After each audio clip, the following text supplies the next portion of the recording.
एक बार की बात है, एक गांव में एक गरीब किसान रहता था।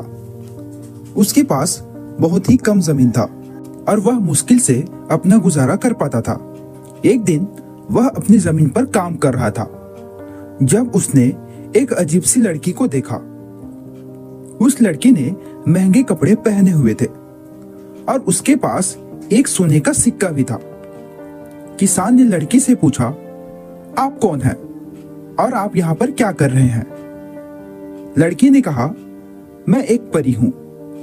मैं तुम्हें यह सोने का सिक्का दे रही हूं, इसे लेकर जाओ और अपनी जिंदगी बदल लो। किसान बहुत खुश हुआ। उसने सोने का सिक्का लिया और घर की ओर दौड़ने लगा। रास्ते में उसे एक गरीब भिखारी दिखाई दिया। भिखारी ने किसान से कहा, मुझे भूख लगी है, क्या तुम मुझे कुछ खाने के लिए दे सकते हो? किसान ने सोचा, यह सिक्का मेरे लिए बहुत ही महत्वपूर्ण है, मैं इसे किसी के साथ नहीं बांट सकता। वह भिखारी को कुछ भी दिए बिना आगे बढ़ गया। कुछ दूर आगे उसे एक गरीब स्त्री दिखाई दी। स्त्री ने कहा, मेरे बच्चे बीमार हैं, क्या तुम मुझे कुछ दवा खरीदने के लिए पैसे दे सकते हो?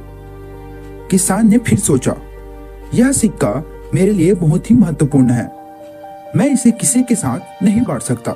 वह स्त्री को भी कुछ भी दिए बिना आगे बढ़ गया। अंत में किसान घर पहुंचा। उसने सिक्का अपनी पत्नी को दिया और कहा, यह एक परी ने मुझे दिया है, अब हम अमीर हो जाएंगे। पत्नी ने कहा, यह बहुत ही अच्छी बात है, लेकिन हमें इस सिक्के का इस्तेमाल गरीबों की मदद करने के लिए भी करना चाहिए। किसान ने अपनी पत्नी की बात नहीं मानी। उसने सिक्का अपने पास रख लिया और अपनी जिंदगी में कोई बदलाव नहीं किया। कुछ दिनों बाद किसान फिर से अपनी जमीन पर काम कर रहा था। तभी उसे वही परी दिखाई दी। परी ने कहा, तुम्हें मैंने जो सिक्का दिया था उसका तुमने क्या किया?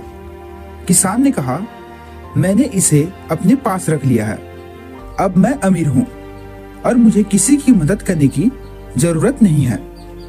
जैसे जैसे किसान ने सिक्का दूसरों की मदद करने के लिए इस्तेमाल किया, उसकी जिंदगी बदलने लगी। वह पहले से ज्यादा खुश और संतुष्ट महसूस करने लगा। उसने सीखा कि सिक्के की असली कीमत उसकी कीमत नहीं है, बल्कि उस अच्छे काम में है जो तुम उसके साथ कर सकते हो। इस कहानी से सीख, सच्ची खुशी दूसरों की मदद करने में है। किसी भी चीज की असली कीमत उसके इस्तेमाल में है। हमें अपनी जरूरतों से ज्यादा दूसरों की जरूरतों पर ध्यान देना चाहिए।